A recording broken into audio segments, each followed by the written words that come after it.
Welcome to Lit and Unfiltered by My Element, the podcast where real talk meets cannabis culture. Whether you're lighting up for wellness, relaxation, or curiosity, this is the space for raw, unfiltered conversations that go beyond the buzz. In every episode, we'll spark discussions that keep it real, give you the facts and push boundaries. No fluff, no filler. Just real talk about the cannabis revolution happening right now. So roll with us, kick back, and let's dive into another lit conversation. Proudly brought to you by My Element Electric Lighters. Make your own flame. Now to your hosts, Jax and Mia. Hey everyone, and welcome back. We're diving into a topic a lot of you have been really interested in lately, cannabis reform. Yeah, it's a big one. It feels like every time you turn around, there's a new headline, a new law being debated, and it can be tough to keep up, honestly, with all the nuances of what decriminalization and legalization actually mean. Yeah, for sure. So we're here to break it all down. Absolutely. We're going to explore why this whole debate matters and look at some real-world examples of what happens when countries decide to shake things up a bit. And what's interesting is that, these policies, they have a real impact on people's lives, on the economy, public health. It's not just some abstract debate. It touches so many aspects of society. Okay, so let's start with the basics. Yeah. When we say decriminalization, what exactly do we mean? Because it's not like everyone suddenly has a free pass, right? Right. It's not a free-for-all. It's more about taking away the harshest criminal penalties for personal possession. Mm-hmm. So think of it more like getting a parking ticket, maybe a fine, maybe some community service, Yeah. rather than ending up with, a criminal record. Yeah. The focus shifts from punishment to treating drug use as more of a health issue, which is where that term harm reduction comes in. Harm reduction. What does that actually look like in practice? So harm reduction, it's really about acknowledging that people use drugs for various reasons, and that completely eradicating drug use, might not be realistic. So instead, it's about minimizing the negative consequences that are associated with drug use for both individuals and society as a whole. So instead of throwing people in jail, we're talking about things like providing clean needles, offering addiction treatment, educating people about the risks, things that actually address the underlying issues. Exactly. You hit the nail on the head. And this brings us to one of the biggest arguments in favor of decriminalization, just the sheer number of people getting caught in the criminal justice system for what are essentially like minor cannabis offenses. Right. That ACLU study you sent over, those numbers were really eye-opening. Over half of all drug arrests in the U.S. are cannabis-related. Over half. It's mind-blowing, right? And it's not just the numbers themselves, it's who those numbers represent. That same study, it highlights this stark racial disparity in those arrests. For sure. Because even though cannabis usage rates are pretty similar across racial groups, Black people are more than 3 times more likely to be arrested for possession than white people. It's a huge issue. It is. And decriminalization is often framed as a way to address that systemic issue within law enforcement. So by reducing those criminal penalties for possession, the hope is that it can help reduce these disparities and create a more equitable justice system. Right, because if everyone's subject to the same standard, Exactly. regardless of their race or background, Precisely. then it creates a more level playing field. Exactly. So we're talking about, potentially lessening the burden on the justice system, addressing racial disparities. Those are huge issues. Huge. But then there's the whole public health angle. Like, if we decriminalize, won't that automatically mean more people using cannabis? It's a common concern, for sure. And that's why it's so helpful to look at real-world examples. Portugal is a really interesting case study. Back in 2001, they went ahead and decriminalized all drugs. Wow. Not just cannabis, all drugs. Yeah. And they really shifted their focus to harm reduction. So what happened? Did Portugal just, descend into chaos? Well, a lot of people thought that might happen, but it was actually the opposite. They saw a pretty significant decrease in drug-related deaths, fewer HIV infections. Yeah. More people actually started seeking treatment because they weren't afraid of, getting in trouble with the law. Right. And while there was a small increase in cannabis use initially, it actually leveled off over time. So that fear of, if we decriminalize, everyone's going to be using all the time, right, might be a little overblown. Yeah, at least based on Portugal's experience, that doesn't seem to be the case. Yeah. But it's important to remember, they didn't just decriminalize and call it a day. They invested really heavily in harm reduction programs alongside that. Right. So it had to be like a two-pronged approach where you're also giving people the support and the resources to make healthier choices. You got it. It's not as simple as just changing the law and expecting everything to magically get better. You need those resources in place. That makes sense. So Portugal's approach was pretty comprehensive, but they're not the only ones who've experimented with cannabis reform, right? You mentioned the Netherlands earlier. Right. And I have to say, I always think of those coffee shops. Of course. But I'm guessing it's a bit more complicated than that. Yeah, it's a little more nuanced. They've got this kind of legal gray area, actually, when it comes to cannabis. Gray area? Okay, so how's that work? So they tolerate possession. You can buy it legally in these licensed coffee shops.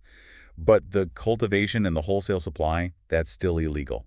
Wait, so you can buy it legally, but it's not legal to grow it or distribute it on a larger scale? That doesn't make a lot of sense to me. It creates some interesting challenges, to say the least. And that's one of the main criticisms of this Dutch model.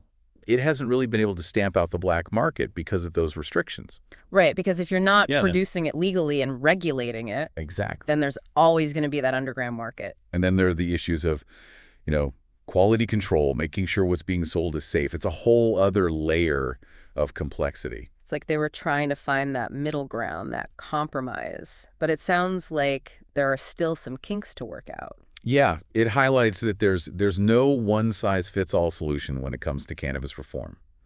Every country's approach comes with its own set of benefits, its own set of drawbacks. You really got to weigh those carefully. And speaking of different approaches, let's talk about the big one, the one everyone's really talking about, legalization. Is decriminalization often a stepping stone on the path towards full legalization? It certainly can be. I mean, look at Uruguay, for example.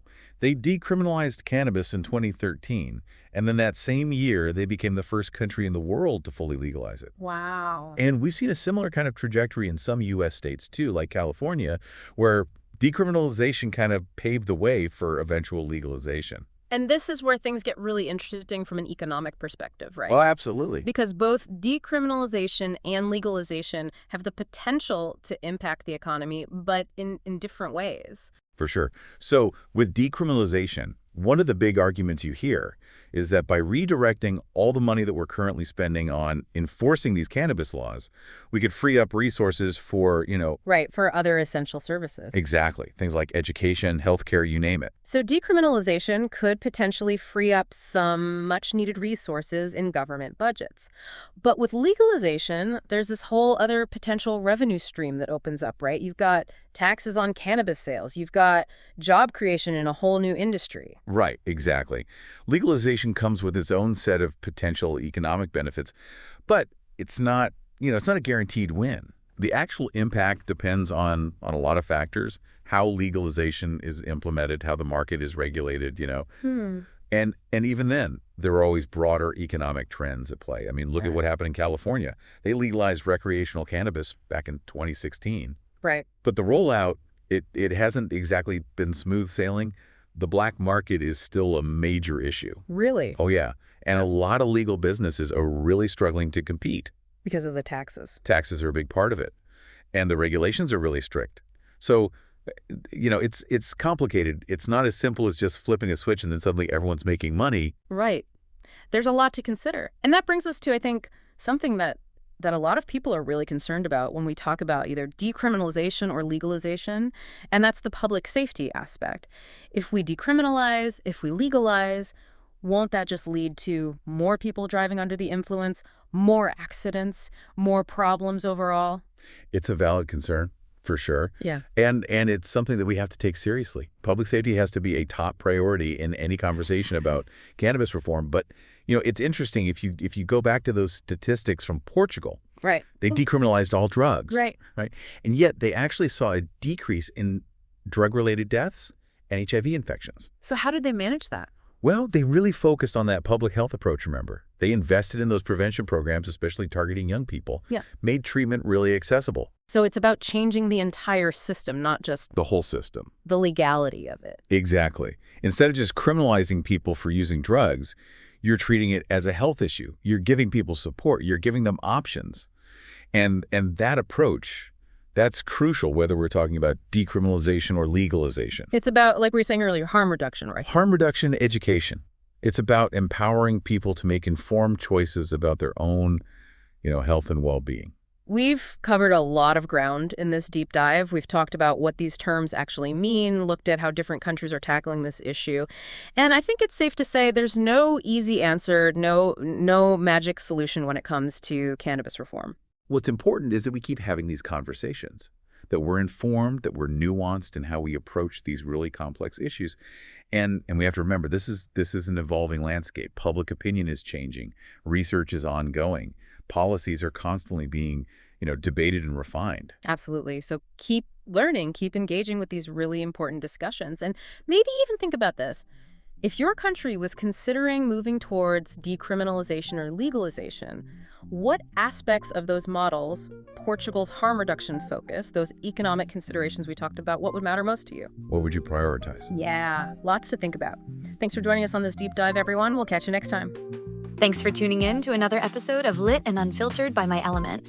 We hope you enjoyed today's conversation and picked up some fresh insights on cannabis culture. Also, don't forget to check out myelement.store for our full range of electric lighters and accessories, designed with style, sustainability, and free lifetime replacement in mind. Still here? Cool. Here's an exclusive heads up just for our listeners. We've got a flash sale coming soon with over 50% off select lighters as well as some wild giveaways. You won't want to miss it. Head over to myelement.store. Join the crew and keep an eye on your inbox for the details. Until next time, keep it lit. My Element. Make your own flame.